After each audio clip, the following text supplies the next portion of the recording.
Bonjour et bienvenue dans notre dernière émission avant la coupure estivale.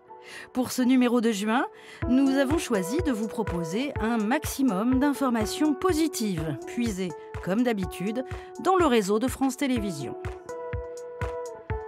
Nous irons dans l'Ain découvrir comment une entreprise a réussi à recycler nos vieilles baskets.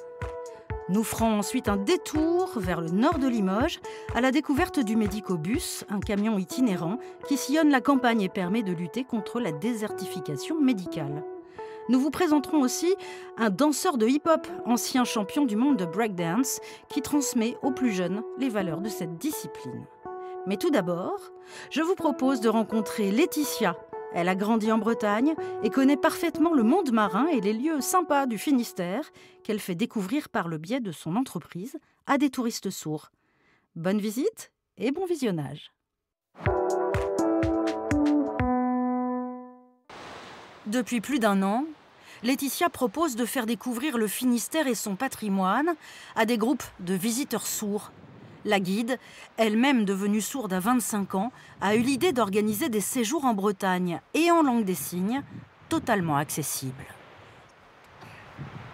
C'est pouvoir donner à toutes ces personnes qui sont concernées comme moi ce sentiment d'égalité, tout simplement dans une société qui est faite de différences. Puis surtout, la surdité, c'est un handicap invisible, donc les prises de conscience traînent encore un peu, étant donné que c'est humain, hein, on ne voit pas, on n'y pense pas.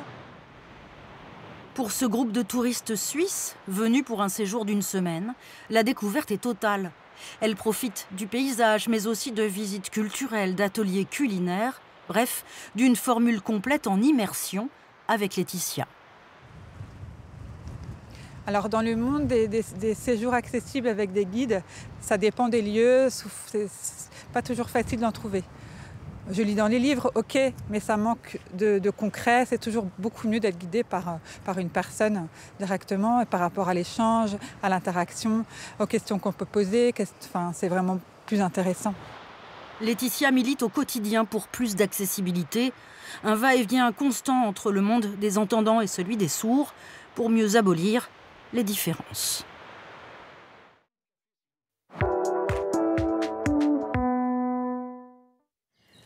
En Haute-Vienne, pour lutter contre le désert médical dans les campagnes, des médecins généralistes volontaires se relaient à bord de ce bus. Ce cabinet ambulant s'arrête 2 fois par mois dans une quinzaine de communes où les habitants, souvent vieillissants, ne peuvent plus se déplacer. Et vous avez des rendez-vous aujourd'hui ? Ouais, on en a 4, je crois, qui sont prévus. C'est bien. Donc, Alors... Le principe du Médicobus, c'est on tourne entre médecins, d'accord, mais on a toujours le logiciel qu'on partage, donc ce qui fait qu'on a toutes les informations dessus, d'accord. Pour les habitants, ce Médicobus est devenu essentiel. Merci. Pour trouver un médecin ici, c'est un petit peu compliqué quand même. Donc là, ça vous arrange bien. En plus, il se déplace, c'est pas loin de chez nous. C'est génial, quoi. C'est tout ce que j'ai à dire. Hein. Vous avez un médecin traitant quand même ? Oui, c'est eux. Une quinzaine de médecins se relaient pour effectuer les tournées de ce Médicobus. Il assure aussi des consultations avec des sages-femmes.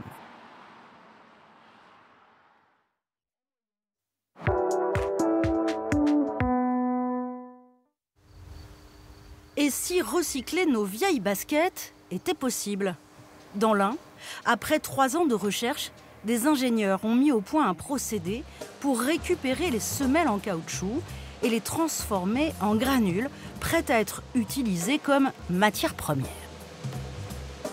Il a fallu qu'on trouve la solution pour pouvoir séparer les différentes matières. Donc on va en effet faire rentrer une chaussure qui va être broyée et par différentes étapes, on va pouvoir séparer, par exemple, isoler ce caoutchouc. Et c'est une fois que ce caoutchouc a été isolé, qui est un petit grain, qu'on va pouvoir le régénérer.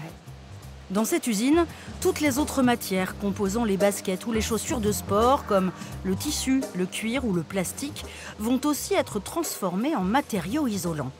Pour lancer son activité, cette entreprise a bénéficié d'une aide de 900 000 € du gouvernement.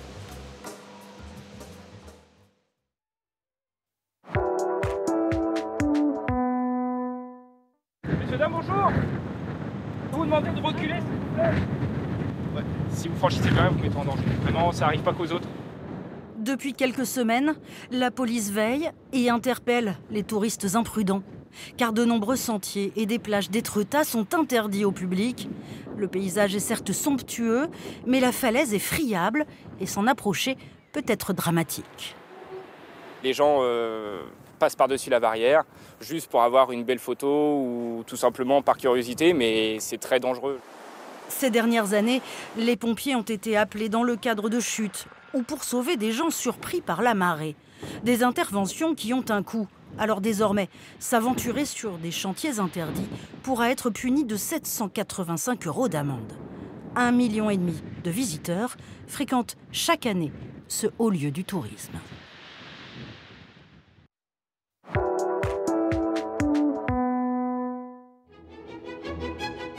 Elles ont été maintes fois reproduites, mais c'est la première fois que les affiches originales du peintre Toulouse-Lautrec sont exposées dans un même lieu.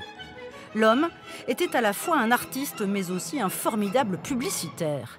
De ses affiches les plus connues à ses travaux préparatoires, cette exposition permet de mesurer l'impact des visuels créés par l'artiste qui couvrait les murs de Paris au début du XXe siècle.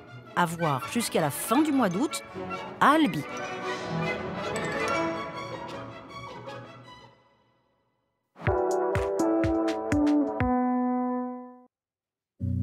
Cette jeune femme a été sacrée meilleure portraitiste de France de l'année 2025 parmi 700 candidats pour sa série de photos subaquatiques. Toutes ont été prises à 50 mètres du bord et à 3 mètres de profondeur, même si les faits rendus donnent l'impression qu'elles ont été photographiées au beau milieu de l'océan. Alors les contraintes, c'est qu'on est en apnée et que du coup, je dois travailler la gestuelle en amont de chaque immersion pour bien expliquer. Donc souvent, je fais faire les poses même sur terre, au bord de l'eau, à la plage. Donc moi, je plonge d'abord, je vais me positionner, j'attends mes modèles qui descendent, réalisent la pose et remontent.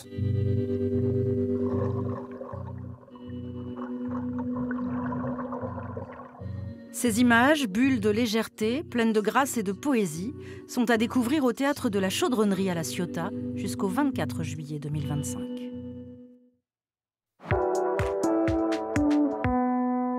Je m'appelle Ismaël Tagaé, j'ai 41 ans. Ma vie, elle est hip-hop, ma vie, elle est urbaine. C'est ce que j'aime.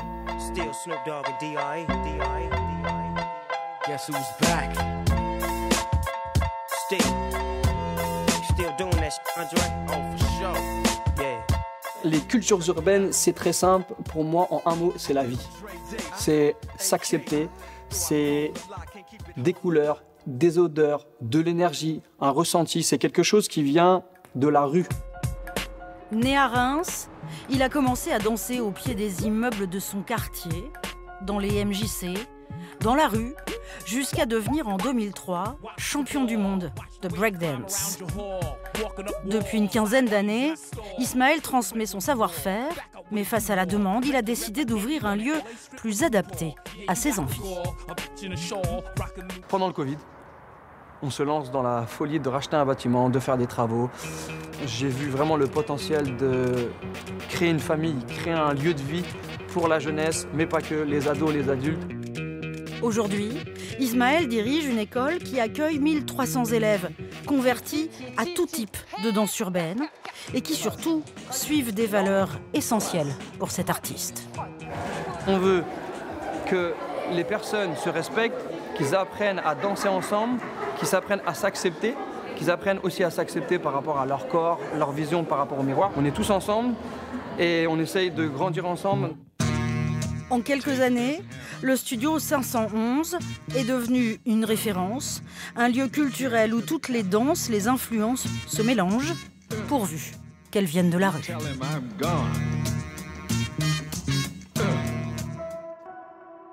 Et voilà, c'est la fin de Tout en Signe. Cette émission est visible sur la plateforme France.tv, mais aussi sur les réseaux sociaux YouTube, Instagram et Facebook. N'hésitez pas à la partager et à la faire découvrir autour de vous. Nos lexiques, eux, continueront à être diffusés pendant tout l'été. Nous vous souhaitons d'excellentes vacances. Nous vous donnons rendez-vous en septembre. Au revoir et à bientôt.